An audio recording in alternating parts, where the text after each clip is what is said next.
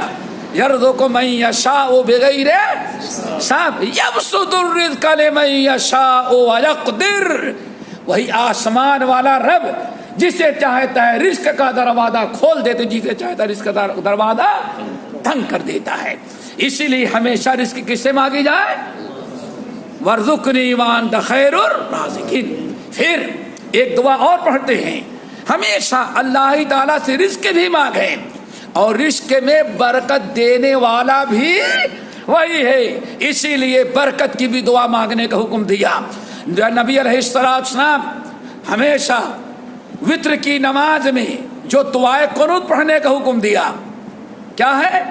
اللہم اہدنی فیمن ہدیت وعافنی فیمن عافیت وتولنی فیمن تولیت وبارک لی. اللہ جو رزق دیا، جو علم دیا، جو مال اور اولاد دیا، اللہ دے کے برکت بھی اس کے اندر عطا کر دے. وبارک لی فیما آتیت. ہمیشہ برکت کی بھی دعا بھی اللہ تعالیٰ سے کرنی چاہیے. یہ تو پہلی چیز ہے میرے بھائیوں. نمبر 2، وَإِنَّ الصَّبْرَ لَتَأْتِي مِنَ اللَّهِ عَلَىٰ قَدْرِ الْمُصِیبَہ. بڑی ہی عظیم الشان چیز اللہ کے رسول نے بیان کی. اور اے لوگوں یاد رکھنا، وَإِنَّ الصَّبْرَ، اس دین پر چلنے کے لیے، دین پر چلنے کے لیے اور جنت کا مستحق بننے کے لیے اللہ تعالیٰ آفتیں، مصیبتیں، بلائیں ڈال کر کے آزماتا ہے کھرے کھوٹے کی تمیز کے لیے. ام حسبتم ان تدخلوا الجنۃ ولما یأتکم مثل الذین خلوا من قبلکم مستهم البأساء والضراء وزلزلوا. اللہ اکبر. آج مسلمان بڑا پریشان، خاص طور سے ہندوستانی مسلمان. ایک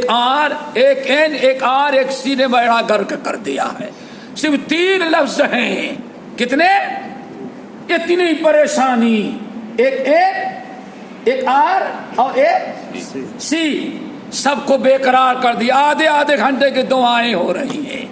میرے بھائیوں ذرا غور کیا کہ جنت ملنے کے لیے کتنی مشکلات کرنی پڑے گی. آج تک کون سی آزمائش آئی تھی؟ میرے بھائیوں اللہ رب العالمین فرماتے ام حسبتم، اے ابو بکر عمر، اے عثمان و علی. اللہ تعالیٰ نے صحابہ کرام اس وقت جو مسلمان تھے ان کو مخاطب کیا. ام حسبتم ان تدخلوا الجنہ، تم لوگ کیا سمجھتے ہو جنت میں چلے جاؤ گے؟ حالانکہ ابھی تو تمہارے اوپر آزمائش کا دور آیا ہی نہیں. ہم تو مثال دیتے ہیں، یہ ٹوپی کتنے کی ہوگی؟ 10 روپے کی ٹوپی. گئے 10 روپے کی ٹوپی خریدیں گے تو 10 مرتبہ کھینچ کر کے دیکھیں گے اصلی ہے یا نقلی. 5 مرتبہ پلٹ کر کے میڈ ان چائنا ہے کہ میڈ ان کوریا ہے کہ میڈ ان جاپان یا سیریا یا ایجپٹ ہے. 10 درہم کے خاطر 50 مرتبہ اس ٹوپی دیکھتے ہو. اتنی بڑے جنت لینے کے لیے بدے سے فری فنڈ میں چلے جاؤ گے. وَلَمَّا يَأْتِكُمْ مَثَلُ الَّذِينَ خَلَوْا مِنْ قَبْلِكُمْ، اے مسلمانوں، نبی کے صحابیوں، نبی کے امتیوں، کیا تم نے سمجھ رکھا ہے کلمہ پڑھ لیے بس جنت میں پہنچ گئے؟ حالانکہ ابھی تمہارے پاس وہ آزمائش کا دور نہیں آیا جو تم سے پہلی امتوں پر آ چکا تھا۔ مستہم البأساء والضراء، ایسی تکلیفیں، خوف، بیماری، مشکلات، دشمنوں کا غلبہ، اتنے سخت آزمائش میں آئے، وزلزلوا، چھڑو دیے گئے، یہاں تک کہ کہنے لگے کیا متا نصر اللہ، بڑی آزمائش ہو گئی، اب کب تیری مدد آئے گی؟ یہود ہم پر غالب، عیسائی ہم پر غالب، بت پرست ہم پر غالب، سارے تو ہمیں نچوڑ رہے ہیں، متا نصر اللہ، اللہ مدد کب آئے گی؟ اللہ سن لو، آزمائش کا دور ختم ہو رہا ہے، الا ان نصر اللہ قریب، صبر کرو، انتظار کرو، اللہ کی نصرت اور مدد ان قریب آ چکی ہے۔ جس دن اللہ کی مدد آئی اس دن دنیا تمہاری ہوگی، کسی اور کی نہیں ہوگی۔ تو میرے بھائیو، ہمیشہ یاد رکھو، جب اللہ کی طرف سے آزمائش اور مشکلات ایمان والوں کے اوپر آتی ہیں تو اس وقت صبر کی بڑی ضرورت پڑتی۔ کس کی؟ صبر کی ضرورت پڑتی ہے۔ صبر، اسی لیے ہمیشہ صبر بھی کس سے مانگنا چاہیے؟ اللہ تعالی سے۔ ربنا افرغ علینا صبرا وثبت اقدامنا، اللہ ہمارے اوپر صبر کو اڈیل دے، صبر کا دروازہ کھول دے۔ اللہ تعالیٰ ہی سے صبر بھی مانگنا چاہیے۔ کیوں؟ آزمائش میں دین پر قائم رہنے کے لیے صبر کی ضرورت ہے۔ اسی لیے اللہ کے رسول صلی اللہ علیہ وسلم نے دوسری چیز کی بشارت دی، سن لو، اگر تم ایمان پر ڈٹے رہنے کی ہمت کیا، کتنی بلائیں، کتنی آزمائشیں، کتنی پریشانیاں اور کتنی بھی آفات و مشکلات تمہارے سامنے آئی، اگر تم نے ٹھان لیا کچھ بھی ہو جائے لیکن دین ہم چھوڑنے کے لیے تیار، دین کا سودا نہیں کریں گے۔ اگر تم نے ٹھان لیا کہ پہاڑ اپنی جگہ سے ہٹ سکتا ہے لیکن ہم ایمان اپنی جگہ سے چھوڑنے والے، ایمان سے ٹلنے والے، اگر تم نے اتنا ٹھان لیا تو سن لو وَإِنَّ الصَّبْرَ لَتَأْتِي مِنَ اللَّهِ، جتنی بڑی آزمائش و مصیبت تم پر آئے گی اسی کے مناسبت سے اللہ بڑا سے بڑا تمہارے لیے صبر کا دروازہ بھی کھولے گا۔ لیکن اگر پھسل گئے تو سب کا دروازہ بند۔ اسی لیے ذرا سوچو، واللہ صرف بخاری کی ایک حدیث آپ نے ارشاد فرمایا، لوگو تم ذرا جلد بازی کر رہے ہو میرے صحابیوں۔ خباب بن ارت یہ وہ صحابی ہیں کہ مکے کے کفار آگ کا انگارہ جلاتے اور جلانے کے بعد کپڑا اتار کر کے پیٹھ کے بل ان کو لٹا دیتے تھے، اور پھر سینے پر لکڑی رکھ لیا اور دونوں طرف سے چند آدمی بیٹھ کے دبا لیتے تک کروٹ بدل نہ سکے۔ ایسی بھی آزمائش کوئی صبر کر سکتا ہے؟ ناممکنات میں ہے۔ ایک چائے کا کپ اگر گرم ہو 1 منٹ پکڑا چھوڑ دیتے ہیں، یہ نہیں پرواہ کرے کہ پیالی گلاس ٹوٹ جائے گا، معاملہ صرف ہے برداشت نہیں کر پا رہے۔ یہاں آگ کے انگارے پر کہتے ہیں اللہ کی قسم کفار مکہ پس کر کے دبا لیتی تاکہ ہم کروٹ بھی نہ بدل سکیں، اور پورے مکے میں کوئی ایک انسان نہیں تھا جو آگے کہتا خباب ذرا صبر کرو۔ کوئی ایک انسان نہیں تھا اتنے بڑے مکے میں کہ کافروں سے آ کہے اللہ کے بندے چھوڑ دو اس کو۔ کہتے اللہ کی قسم بس میرے بدن کی چربیاں پگھلتی تو آگ ذرا مرجھا جاتی تھی، تب مجھے کچھ سکون اور راحت ملتی تھی۔ ایسی تکلیف، ایسی مشکلات میں تھی۔ آئے دن یہی کفار مکہ کریں۔ کہتے ہیں ایک دن کہیں جا رہا تھا، نگاہ پڑی کہ مکے خانے کعبہ کے سائے میں اللہ کے رسول تنہا بیٹھی. کہتے ہیں گیا, میں نے کہا یا رسول اللہ الا تستنصر لنا, میرا حشر دیکھیں, ایمان لانے والوں کا حشر دیکھیں. الا تدعو اللہ لنا الا تستنصر لنا, یا رسول اللہ کیا اتنی مصیبتیں ہو جانے کے بعد بھی ابھی بھی آپ اللہ تعالیٰ سے دعا نہیں کریں گے کہ دعا کریں اللہ کافروں کو ختم کر دے تاکہ ہم ان کی مصیبتوں سے بچ جائیں. الا تستنصر لنا, کیا ابھی رب سے دعا نہیں کریں گے, مدد نہیں مانگیں گے؟ اللہ اگر کافروں کو ہلاک نہیں کرتا تو ہمیں اتنی مدد کر کے ہم ان کو شکست دے دے, ہم غالب آ جائیں. اللہ رسول نے فرمایا ذرا صبر کرو, اللہ تعالیٰ سب کچھ کرے گا. وَلَكِنَّكُمْ تَسْتَعْجِلُونَ, تم بہت جلدی ناصبری کا مظاہرہ کرنے لگی. معلوم ہے تم سے پہلے, صحیح بخاری کی روایت, تم سے پہلے امتوں میں جب کوئی کلمہ پڑھ کے مسلمان ہوتا تو کفار و مشرکین اس وقت بادشاہ جو ہوتا وہ باقاعدہ بل پاس کر دے گا کلمہ پڑھنے والوں کو چیڑ ڈالو, سمجھ گئے نا. تو اس کو گرفتار کرتے, زمین میں کھڑا کر کے گھٹنوں کے بل گاڑ دیتے, کھڈا کھود کر کے تاکہ حرکت نہ کر سکے. اور بادشاہ, وزیر داخلہ, وزیر خارجہ کی ظالم کرسیاں لے کر کے بیٹھے رہتے, مزہ دیکھتے. اذھم علیہا قعود, بیٹھے ہیں کرسی لے کر کے. پھر اس نو مسلم کے سر پر آرا رکھا, جیسے لکڑی چیری جاتی, سر پر رکھ کر کے 2-4 آدمی اس طرف اور 2-4 آدمی اس طرف.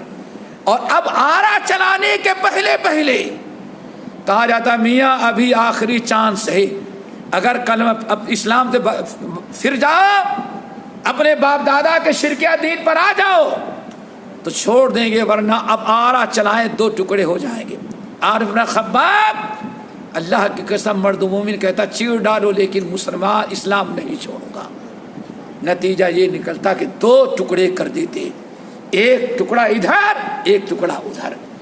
لیکن اتنی بڑی مصیبتیں بھی ایمان سے اسے پھیر نہ سکی. کیوں میرے بھائیوں؟ ان پر جب بڑی سے بڑی مصیبت آئی تو رب نے ان کے اوپر صبر کا دروازہ بھی بڑا ہی کھولا. آئی بات سمجھ میں؟ تو دوستو جتنی مصیبتیں جس طرح بنائیں اور آفتیں آتی ہیں اسی حساب سے اللہ تعالیٰ اپنے بندے مومن پر صبر کا دروازہ بھی کھولتا ہے.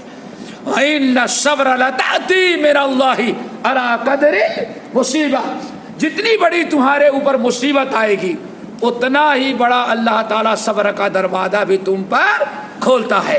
یہ 2 چیزیں ہیں میرے بھائی, رزق کا معاملہ اور دین پر قائم رہنے کے لیے, اسلام اور شریعت کی پابندی کرنے کے لیے جو بلائیں مصیبتیں دشمنوں کی طرف سے ہمارے اوپر آتی ہیں, اللہ تعالیٰ جنت دینے کے لیے, درجات کو بلند کرنے کے لیے ہمارے اوپر صبر کا دروازہ کھول دیتا ہے. نہ ہم خودکشی کرتے ہیں نہ جان دیتے ہیں, بس اللہ رب العالمین کے لیے جان دینے میں خوشی اور فخر محسوس کرتے ہیں. اللہ تعالیٰ سے دعا کرو ہمیں اس حدیث کے مطابق عمل کرنے والا بنائے. دونوں چیزیں بھائیوں اللہ کے ہاتھ میں ہے, اس لیے دونوں چیزیں کس سے مانگنا چاہیے؟ صبر بھی اور رزق بھی. ربنا افرغ علینا صبرا وثبت اقدامنا, صبر بھی اللہ تعالیٰ سے مانگے اور رزق بھی اللہ تعالیٰ سے مانگے. نہ مصیبت نیچے والا کوئی ٹال سکتا ہے, نہ نیچے والا کوئی رزق کا انتظام کر سکتا ہے. مصیبت اگر ٹال سکتا تو اس کو خود قبر میں جانے کی نوبت نہ آتی, اپنے آپ کو موت سے بچا لیتا. اللہ عمل کے توفیق نصیب فرمائے. باقی انشاءاللہ آئندہ اقول قولی ھذا واستغفر اللہ من کل ذنب واتوب الیہ. سبحانک اللہم وبحمدک اشہد ان لا الہ الا انت استغفرک واتوب الیک.